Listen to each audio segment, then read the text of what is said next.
200 মানুষ মারা গেছে না 300 মানুষ মারা গেছে না 50 জন মানুষ মারা গেছে, এটা আপনারা টেলিকাস্ট করতেছে, আপনারাই ডেফিনেটলি আমি সরকারকে জাস্ট এটা বলতে চাই, তারা এইরকম পরিস্থিতি কেন সৃষ্টি সঠিক কোয়ান্টিটি তারা কেন এমনভাবে বলছে জাস্ট 30 জন, জাস্ট 31 জন। তারা তো এটাও বলতে পারে 31 জনের এখন পর্যন্ত আমরা লাশ পাইছি, বাকি অনেকেই এখন পর্যন্ত তারা এমনভাবে ডিফাইন করতেছে না, ইট ইস আ নর্মাল মানে প্রবলেম। আমি ঢাকা কমার্স কলেজের স্টুডেন্ট, আমি আলামী।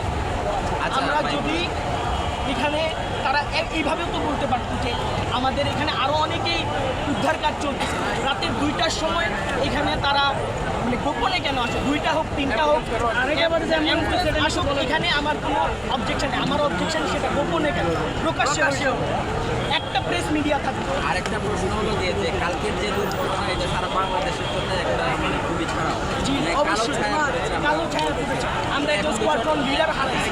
বিষয়টা হচ্ছে কি যে এই দেশের যে মানে বিমানটা উড়ানো হয়েছে এবং এই ঢাকা শহরে এইটা নিয়ে হ্যাঁ, আমি নিজে জানি না, কিন্তু আমি এই পর্যন্ত ফেসবুক স্ক্রল করে যেটা জানতে পারছি, এটা অনেক পুরাতন একটা বিমান। এটা 1965 থেকে আমি ফেসবুকে দেখি 1965, 1967, কেউ বলতেছে F7, এটা নাকি চায়না এখন বাঙালির সাথে বিক্রি করে দিচ্ছে বাংলাদেশের কাছে, কেউ বলতেছে এটা জাদু করে রেখে দেয়।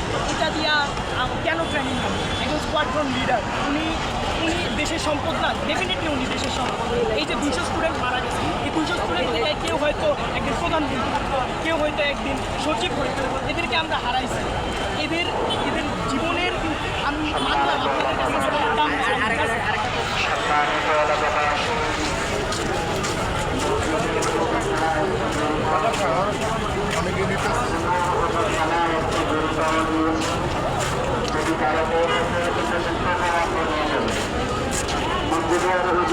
একটি গরু পাওয়া গিয়েছে।